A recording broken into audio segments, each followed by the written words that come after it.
eh, menghitung ya, menghitung.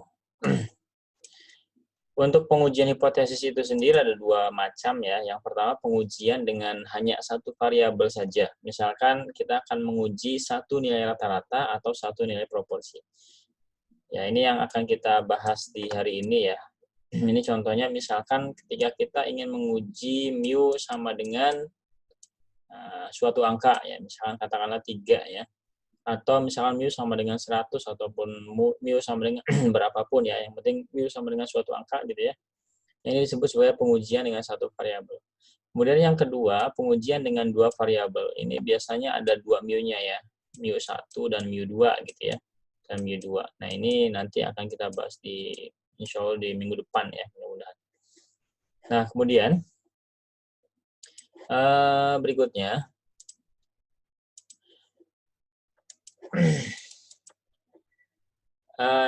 ini saya kira di skip aja ya. Nanti akan dijelaskan lebih rincinya pada contoh kasus saja. Nah, kemudian ini adalah menghitung statistik ujinya. Nah, ini rumus untuk menghitung statistik uji. Ini untuk pengujian hipotesis untuk rata-rata, ini untuk proporsi ya. Untuk rata-rata ini ada sampel besar, sampel kecil. Kemudian kalau sampel besar ini pakai distribusinya Z ya. Kalau sampel kecil pakai distribusinya T ya. Kalau untuk rumusnya ini hampir mirip ya. Ini hampir mirip. Ini mirip-mirip dengan ini ya. Ini pun sama juga ya. Nah, kemudian ada simpangan baku untuk populasi diketahui dan simpangan baku untuk populasi simpangan baku yang populasinya tidak diketahui ya. Jadi kalau yang simpangan baku populasinya diketahui, maka dengan menggunakan to ya, yang ini. Tapi kalau tidak diketahui, dengan menggunakan S saja, atau nilai simpangan baku dari sampel. Ini rumusnya yang dipakai yang ini aja ya. Nah, ini kan Z0 sama dengan ini, sama dengan ini. Nah, yang ininya saja, yang kedua ya. Yang kedua yang ini. Itu. Ini pun sama yang ini ya. Ini juga sama yang ini. Ya. Kalau yang ini apa? Digunakan, tapi kalau dalam bentuk distribusi rata-rata ya. Tapi kalau dalam bentuk parsial tidak berupa distribusi, ini pakainya yang ini saja. Ya, nanti akan dijelaskan juga ini bagaimana cara pengaplikasiannya. Oke, ini adalah salah satu langkah ya nanti ketika kita sudah melakukan pengujian. Ini untuk tadi rata-rata. Nah, kalau untuk yang proporsi ini hanya ada satu ya, ini saja. Jadi nilai Z-nya ini nanti kita akan cari. Ya, sebagaimana yang saya jelaskan di minggu yang sebelum UTS itu, ya, ada paling tidak 5 langkah ya dalam melakukan pengujian hipotesis. Yang pertama adalah menentukan formulasi hipotesisnya. Ya, jadi kita menentukan H0-nya apa, H1-nya apa. Kemudian yang kedua adalah menentukan taraf nyata ya, taraf nyata atau tingkat signifikansi ya, tingkat signifikansi atau alfa ya. Nah, kita menentukan alfanya.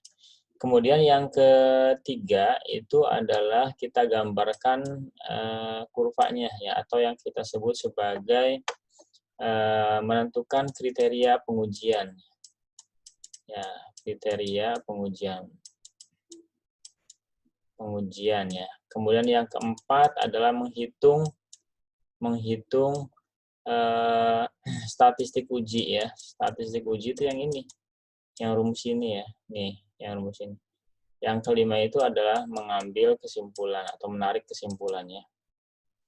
Menarik kesimpulan. Ini tolong dihafalkan ya 5 langkah ini, karena nanti kalau kita melakukan pengujian hipotesis itu akan terkait dengan 5 langkah ini. Oke, halo?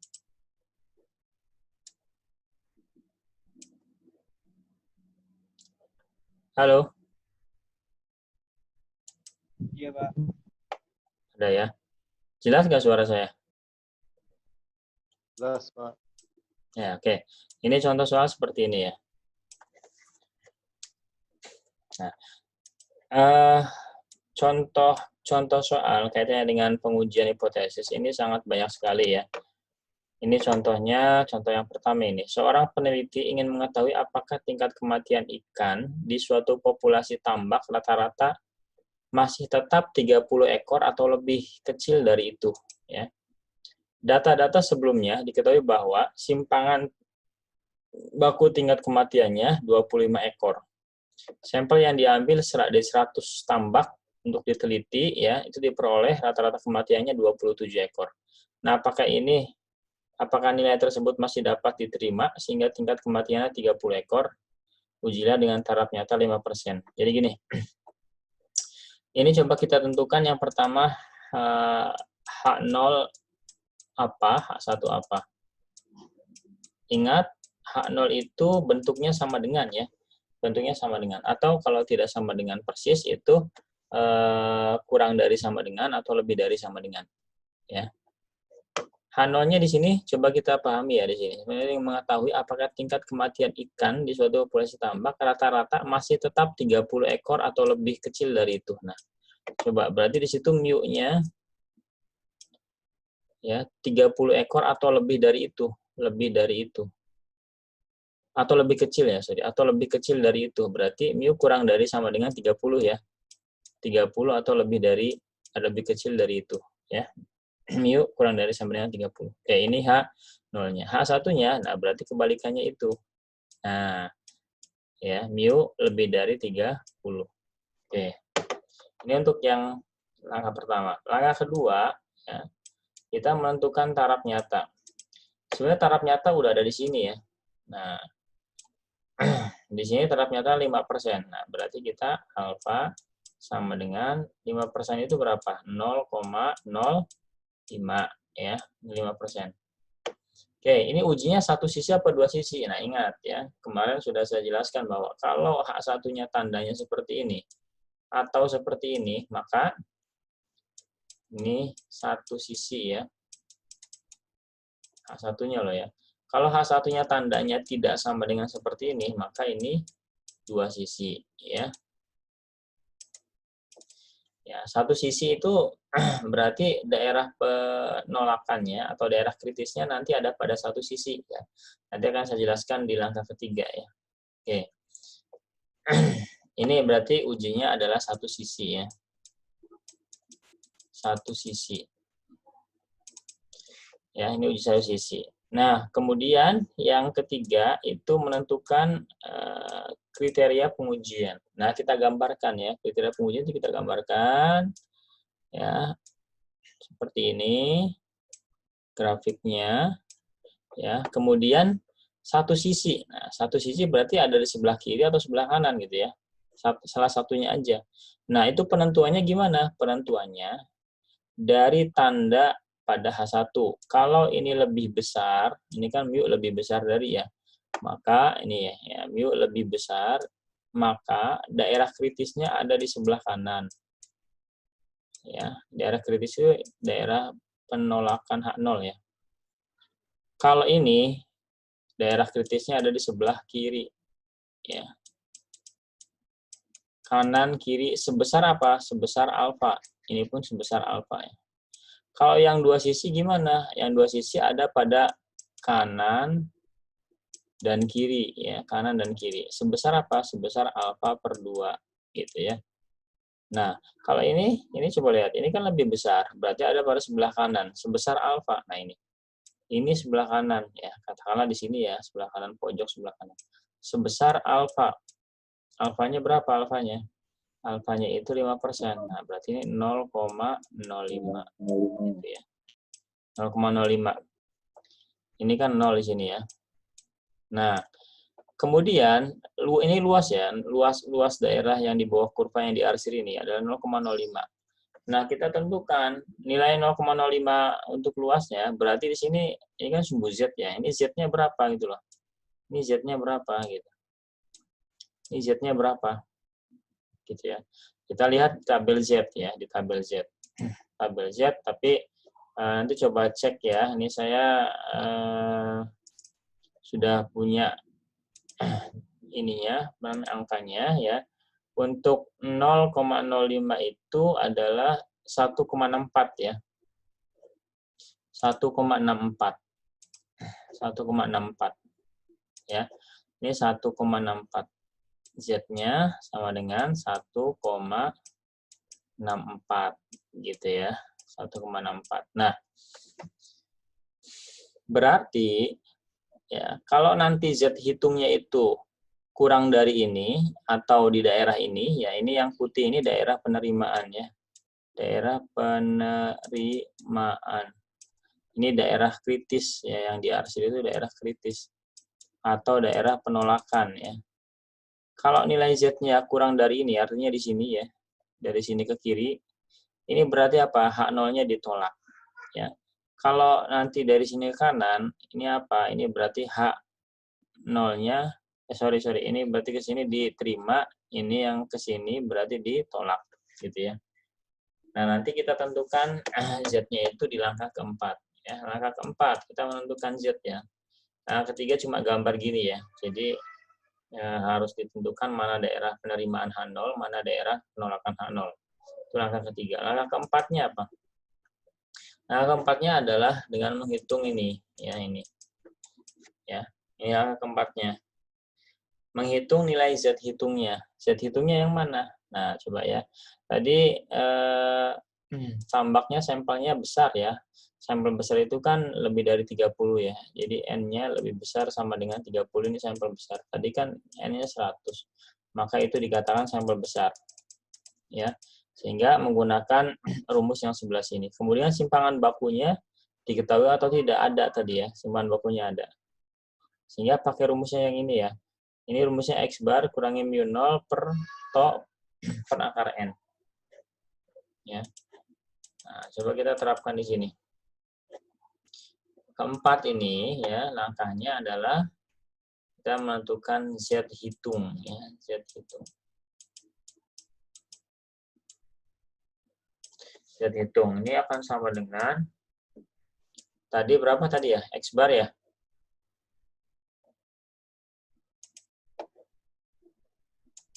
X barnya berapa?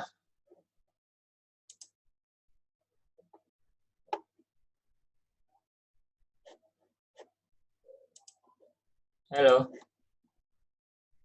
Ini ya, X barnya kan ini kan ya. Ini kan X bar kurangi mu 0. X barnya itu adalah nilai rata-rata yang ada pada sampel. Ya, nilai rata-rata yang ada pada sampel. Tadi sampelnya kan 100. Nah, dari 100 ini ada 27 ekor yang mati ya. Berarti X barnya berapa? 27. 27 ya. X barnya 27. Dikurangi mu-nya. Mu-nya berapa mu-nya? Kenapa? Bukan.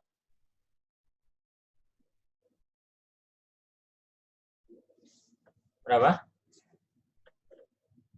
Halo? Mu-nya berapa? 1,64 bukan, Pak? 30. Ini yang ini ya. Mu-nya 30. Ya, mu-nya 30. Nah, kemudian to-nya berapa? To-nya ini ya, tingkat kematiannya simpangan baku tingkat kematiannya 25. 25 ya per akar apa ya tadi ya? Nah, ini N, X Pak. bar akar N ya, per akar N. N-nya berapa? 100 ya. Nah, berarti tinggal sama dengan ini minus 3 ya, minus 3 per 25 dibagi akar 110 ya, per 2,5 ya. Nah, ini berapa nih? Minus berapa?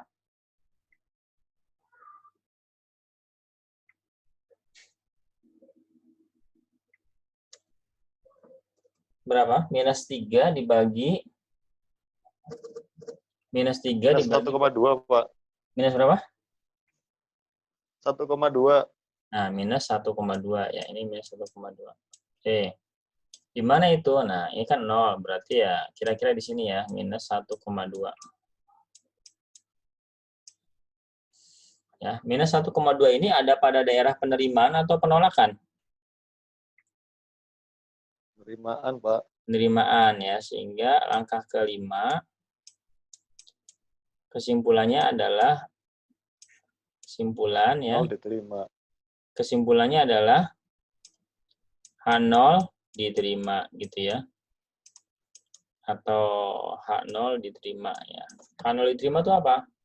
H0 diterima berarti ya ini, oh memang betul rata-rata yang matinya itu kurang dari 30, kurang dari sama dengan 30 gitu loh ya. Oh memang betul rata-rata tingkat kematiannya kurang dari sama dengan 30. Artinya bisa jadi misalkan oh ini masih terlalu kecil gitu ya dan seterusnya. Ya. Jadi ketika H0 diterima dibalikin lagi H0 itu apa sih ini ya. Rata-rata kurang dari 30. Oke, ini yang pertama ya. Contoh yang pertama. Silakan kalau mau dipoto ya. Sudah dipoto? Sudah, Pak. Ya. Oke. Nah, ini contoh berikutnya ya. Ini saya contohkan lagi. Populasi ikan hasil tangkapan ya. Dari si alat ini ya. Panjangnya 80 cm dengan simpangan baku 7. Setelah 3 tahun beroperasi, konsumen meragukan panjang ikan tersebut. Guna meyakinkan keabsahan hipotesis itu, seorang peneliti mengambil sampel acak 100 ekor. Nah, ini ya. Dan diperoleh hasil perhitungan panjang rata-rata 83 cm. Standar deviasinya tetap. Apakah ada alasan untuk meragukan bahwa rata-rata panjang ikan lembur yang dihasilkan alat tersebut ya sama dengan 80 cm pada taraf signifikansi 5%? Gimana itu? Ini standar deviasinya tetap berarti 7 ya.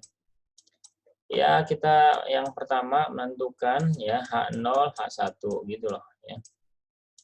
Menentukan H0, H1-nya apa?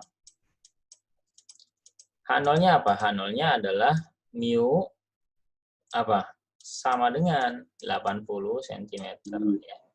Ini kan jelas nih ya, sama dengan 80. Kemudian H1-nya apa? Mu tidak sama dengan 80. Ya itu gini ya maksudnya. Jadi biasanya rata-ratanya si perusahaan itu ya menjudgment 80 cm ya, tapi setelah 3 tahun beroperasi ya ini ada customer atau ada konsumen yang meragukan ini jangan-jangan kayaknya kurang dari 80 gitu ya. Atau ini kayaknya lebih dari 80 deh, soalnya panjang gitu ya. Kira-kira gitu. Nah, apakah ini masih tetap bisa dipertahankan gitu loh? Atau memang ini sudah bergeser ya, tidak 80 lagi gitu. Kira-kira gitu ya pertanyaannya. Nah, kemudian yang kedua, menentukan taraf nyata. Berapa?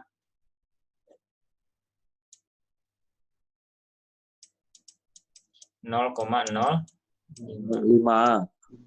Nah, kemudian ini ujinya 2 sisi atau 1 sisi? 2 arah apa 1 arah? 2, Pak. 2 arah ya. 2 2 arah. arah tidak sama dengan. Iya, 2 arah ya. Karena tidak sama dengan.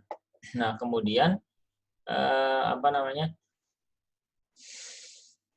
Alfanya dibagi 2 berarti ya. Berarti alfa per 2. Nah, sama dengan alfa per 2. 0,05 bagi 2 berapa? 0,0025. Ya, 0,0025 ya. Benar ya? 0,025, Pak. Ya, 0,025 ya. 0,025. Ya, sorry. Nah, ini ya.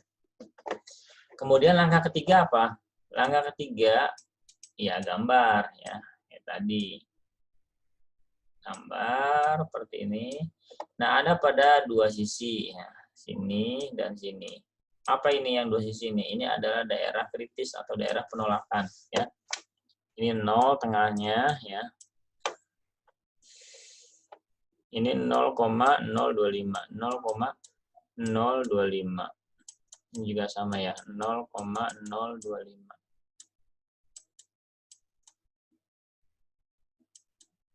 ya. 0,025. Nah, kemudian nilai Z-nya berapa? Dari 0,025 ini. Ini kan luasnya ya. Nilai Z-nya ada 2 nih ya. Ini mesti minus, ini mesti positif ya. Nah, saya tahu ini adalah minus 1,96 ya. 1,96. Nanti coba cek lagi ya di tabel Z. Nah, kalau ini positifnya, berarti ini negatifnya. Ini negatifnya, ini positifnya. Ini 1,96. Gitu ya. Nanti coba cek lagi ini ya. Seingat saya ini ya. Karena yang dipakai biasanya kan 0,025, 0,05 ya, 0,01 dan seterusnya. Langkah keempat, apa langkah keempat? Menentukan Z hitung ya. Ini pun sama ya, kayak tadi sampelnya lebih dari 30 yaitu 100, kemudian tolnya ada nggak tolnya? Ada ya, ini kan 7 kan ya, 7 nih ya, tolnya 7. Berarti Z hitung ya, atau Z0 ya, saya lebih enaknya Z hitung aja deh. Sama dengan apa? X bar, mana X barnya?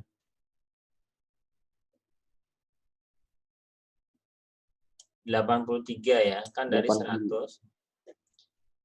83 ya, kan dari 100 nih ya, dari 100 ada 8 dihitung rata-ratanya ternyata 83 gitu loh. Kita nggak tahu data yang 100-nya itu apa aja ya, tapi yang jelas rata-ratanya 83. Itu X bar. Dikurangi mu-nya 80. Mu0-nya ya. Kemudian per 7 ya. Per akar 100. Berapa nih? Ini aja ya, sama dengan ini 3 ya. Per 10, 7 bagi 10, 0,7. Nah, ini berapa nih?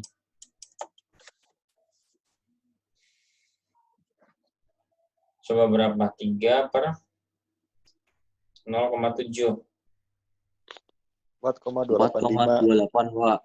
4,28. Oke, ini 4,28. Coba ini daerah penolakan atau penerimaan?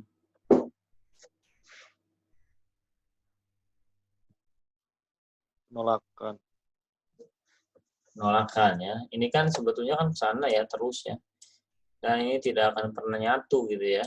4 ya, kira-kira di sinilah ya. Itu ke sana ya. Terus 4,28 ada di sini, ada di daerah penolakan ya, ada daerah penolakan. Ini juga sama ke sana ya. Kalau ini mah cuma sedikit doang ya, daerah penerimaan yang putih aja ini. Ada daerah penolakan, artinya apa? H0 ditolak. Ditolak ya. Berarti H1 diterima gitu loh. Kalau H0 ditolak, H1 diterima. Apa itu H1? Nah, H1 itu berarti mu-nya tidak sama dengan 80. Artinya apa? Artinya emang bisa diterima ya si keraguan si customer ya. Itu sepertinya bergeser ya. Rata-ratanya bukan 80 lagi ya. Dia itu bergeser ke arah sini lebih kecil atau ke arah sana ya gitu.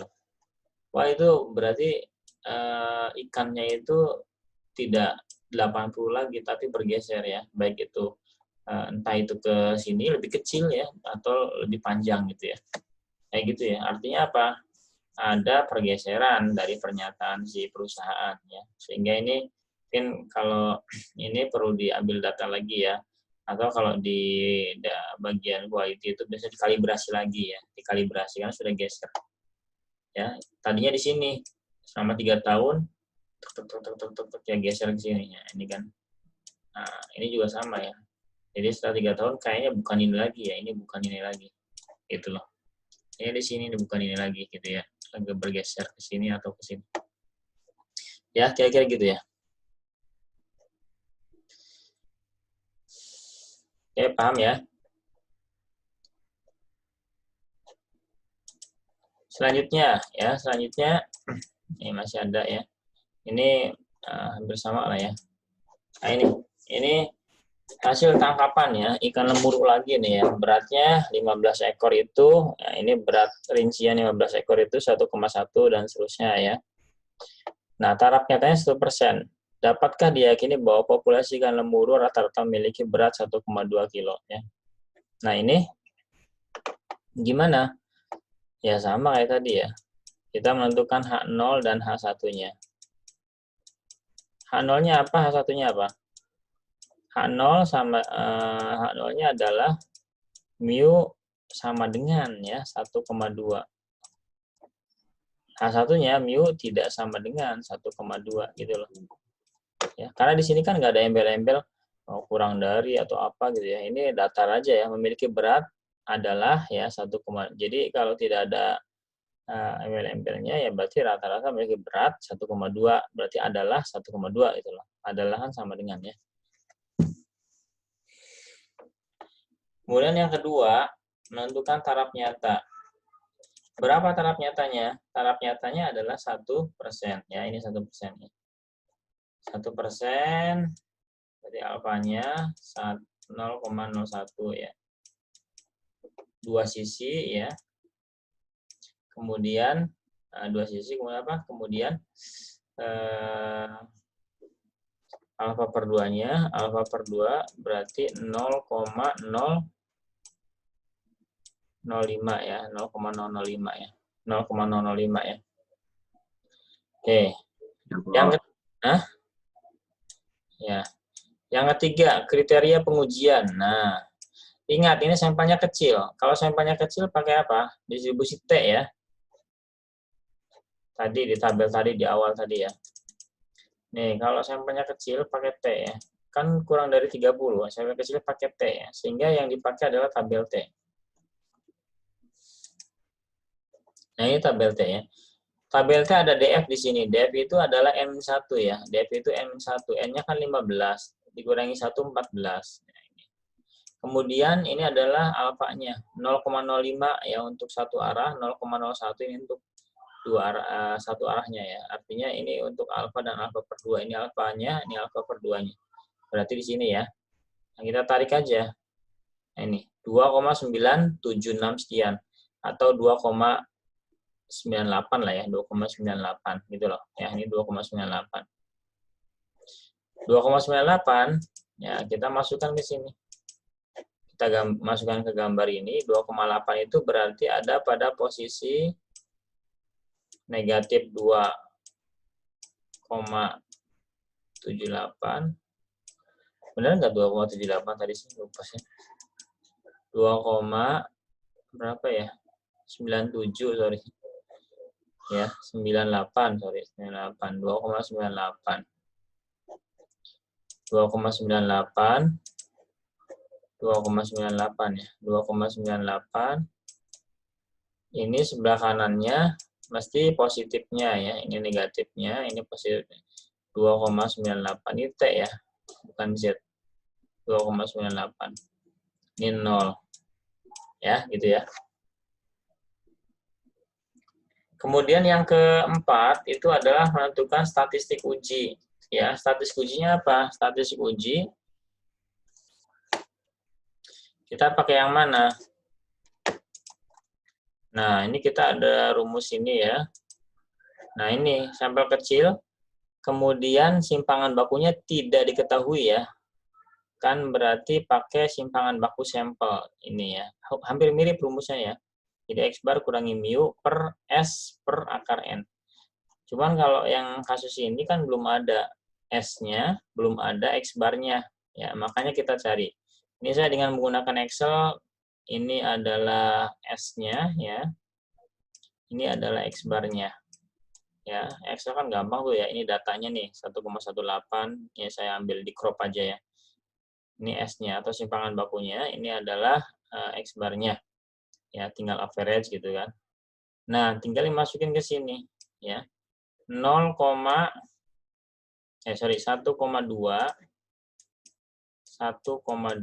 ya dikurangi 1,21 lah ya ini ya. 1,21 dikurangi mu-nya. Mana? Ini 1,2 ya, dikurangi 1,2. Per S-nya 0,02 per akar 15. Nah, ini berapa?